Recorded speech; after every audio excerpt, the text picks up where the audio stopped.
با درود. در این فیلم میخوام این دستگاه ماشین اصلاح یا همون موزر رو سرویس کنم و همچنین بدنه این دستگاه هم تغییر رنگ داده و نیاز به ترمیم داره. برای باز کردن دستگاه اول این دو پیچ نگهدارنده تیغه ها رو باز میکنم.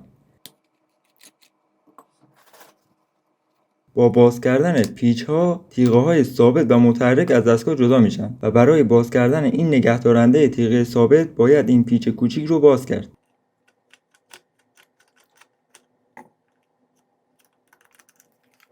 ماشین‌های اصلاح رو معمولاً هر ماه بهتره تیغه‌هاش تمیز بشن، ولی دستگاهی که می‌بینید بیشتر از 7 سال است که تمیز نشده.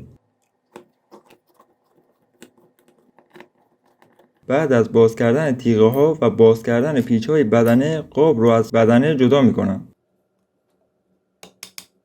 خب همونطور که می‌بینید این دستگاه قبلا تعمیر شده و این قسمت و این قسمت هم کاغذ و دستمال کاغذی گذاشته. من واقعاً دلیل این کارش رو نمیدونم چی بود.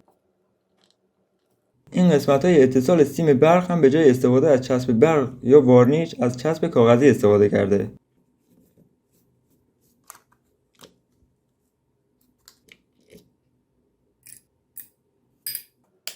بعد از درآوردن این پیچ که همون موتور دستگاهه میرم سراغ درآوردن فنرها. این دوتا فنر و این پیچ برای تنظیم دقیق‌تر تیغه متحرکه که یکیش ثابت و اون یکی از طریق پیچ مشکی تنظیم میشه.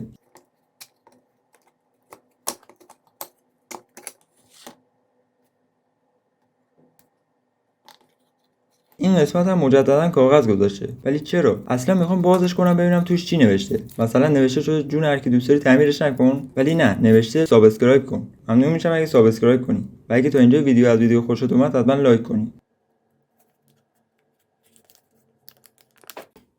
خب برای باز کردن این صفحه فلزی که اهرم عقب و جلو کردن تیغه ثابت هست باید این دو تا پیچ و برای جدا کردن اهرم از این صفحه باید این پیچ بزرگ رو باز کرد.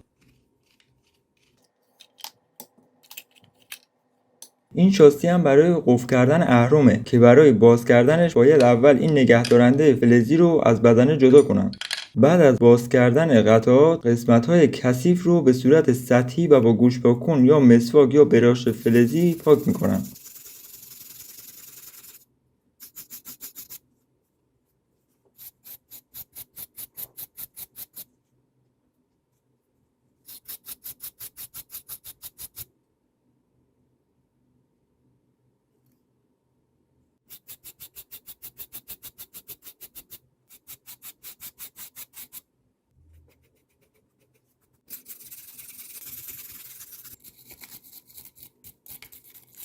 خب بعد از تمیز کردن قطعات میرم سراغ ترمیم رنگ قاب. برای این کار 3 روش ساده وجود داره که هر 3 روش رو امتحان میکنم. اول میام قاب رو با آب خیس میکنم و با دستمال پاکش میکنم که ببینم این سفیدی پاک میشه یا نه.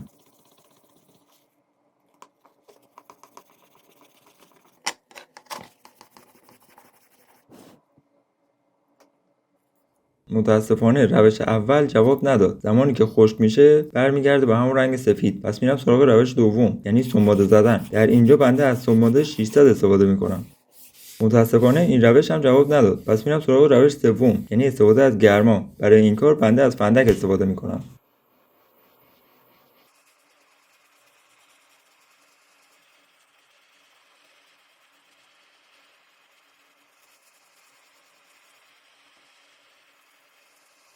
بعد از اینکه حرارت دادم برای اینکه فرم قاب تغییر نکنه روش رو آب سرد میپاشم.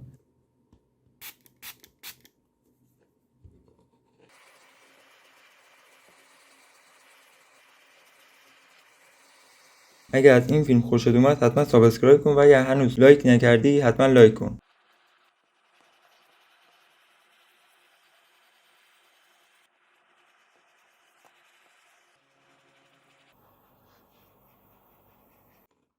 بعد از ترمیم رنگ قاب تیغه‌های ثابت و متحرک رو سنباده میزنم تا مثل آینه بشه. سنباده‌ای که اینجا استفاده میکنم سنباده 600 و بعد از اون از سنباده 1000 و بعد از اون از سنباده 2000 استفاده میکنم.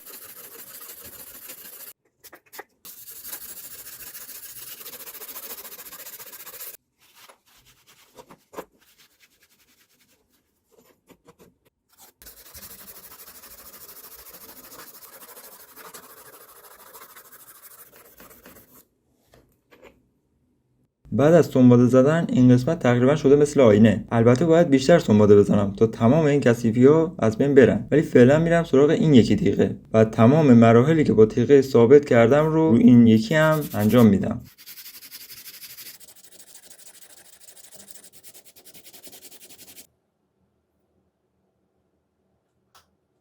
حالا دو تا تیغه رو روی هم میذارم تا ببینم چقدر با هم استکاک دارن.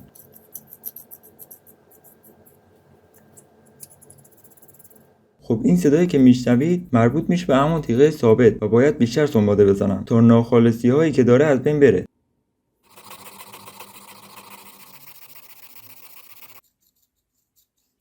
خب همونطور که میبینید و میشنوید بعد از سنباده زدن صداش به کلی برطرف شد. این قسمت پلاستیکی برای صفحه نگهدارنده تیغه ثابت هست و شکسته که بنابراین اول اون رو با چسب آهن یا چسب فوری سر جاش میچسبونم و بعد قسمت‌های دردش رو با نوک دستگاه لحیم به هم جوش میدم تا مطمئن بشم در آینده در این قسمت مشکلی پیش نمیاد.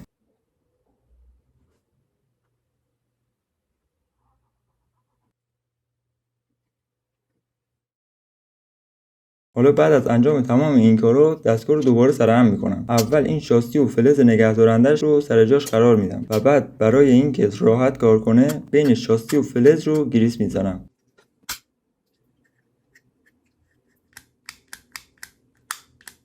بعد از گریسکاری تک تک قطعات رو همون جور که در آوردم به همون شکل سر جاش قرار میدم.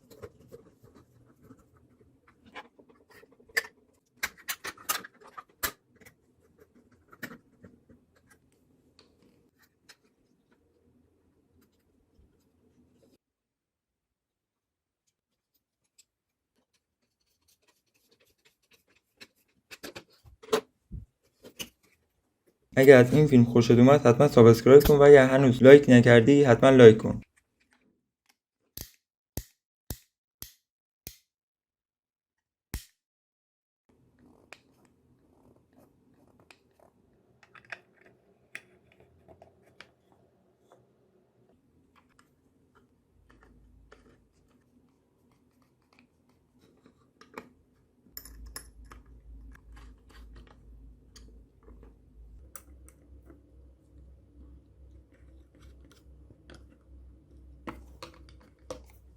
بعد از سرهم کردن اهرم برای روونتر کار کردن قسمت اهرم رو گریسکاری میکنم.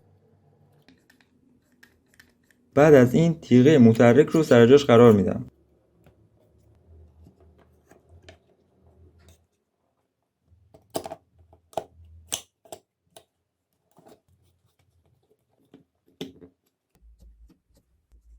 و بعد فنرهای تنظیم کننده رو سر جاشون قرار میدم. این فنرها در بعضی از دستگاه‌ها اندازه‌شون یکسان و در بعضی از دستگاه‌ها یکیش بزرگ و یکیش کوچیکه. اون فنری که بزرگتره ثابت و کوچیکتره به پیچ وصل میشه.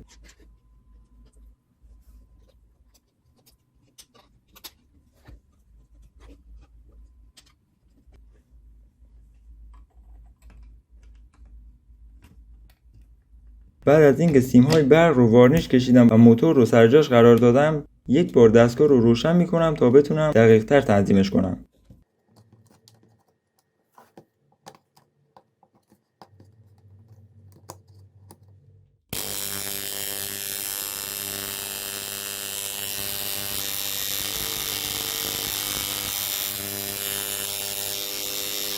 همونطور که دیدید و شنیدید با باز و بسته کردن پیچ هیچ تأثیری در عملکرد بهتر تیغه متحرک نداشت. دلیلش هم فاصله نزدیک این قسمت به موتوره که برای فاصله گرفتن از موتور باید قسمت تکه‌گاه این فنر رو جلوتر بیارم که در اینجا بنده از یک تکه پلاستیک استفاده میکنم و اون رو با چسب آهن و 1 2 3 سر جاش میچسبونم.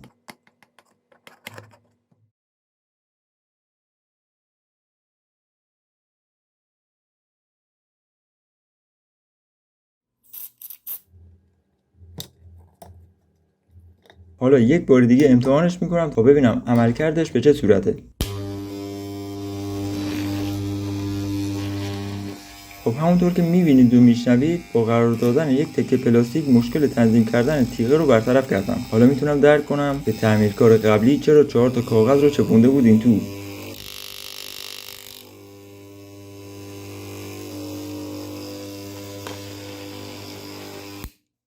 بعد از اینکه کارم تموم شد دستگاه رو میبندم. بنده امروز 2 تا ماشین اصلاح رو تعمیر کردم، ولی فیلم اونی که از همه خرابتر بود رو ضبط کردم و برای تست کردنشون هم از دستمال کاغذی استفاده میکنم.